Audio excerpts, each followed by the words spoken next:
Somali honesty noqo qofka ugu horeeya ee muqaaladana daawada.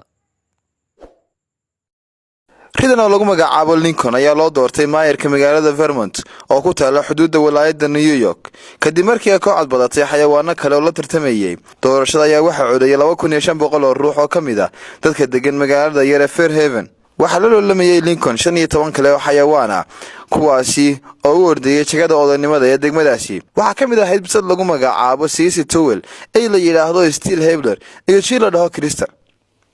Lincoln waxay ku soo baxday 13 kamid ah wareegyadii doorashada iyada oo ka hormartay ay lagu magacaabo Sammy Figure oo 12 sano jira.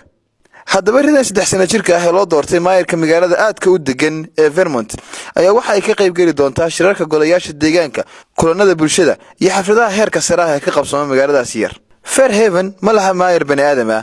Maamulaha degmada ayaa u sheegay jariidada Rutland Herald inuu ku fikiray in la doorto maayar aan bani aadam ahayn oo xayawaanada la rabaysta. Waxa uu sheegay in arrintani dhaqaale loogu ururinayo garoon kubadda cagta oo ay magaaladu yeelato balse waxa la ururiyay $100 oo kaliya. Lincoln ayaa xafiiska la wareegaysa maalinta Salaasada ah ee soo socota. Haddaba arrinta la yaab kale ayaa waxay tahay rag kamid ah siyaasiyiinta waaweyn ee Mareykanka oo ay kamid yihiin senataro ku jira sharci dejinta wadankaasi ayaa soo dhaweeyay talaabadan waxayna guul u rajeeyeen ridan loo doortay maayarka halka sano xilka haynaysa. Vermont waa magaalada labaad ee ugu dadka yar sidoo kale waxay kaalinta lixaad kaga jirtaa magaalooyinka ugu baaxadda yar marka laga hadlayo dhanka dhulka ee guud ahaan 40 maamul ee uu ka kooban yahay Mareykanku. Fairhaven waa magaalo yar oo cagaaran oo aad u qurux badan sidoo kale waxay leedahay kala dambeyn dhanka sharciga iyo deris wanaag.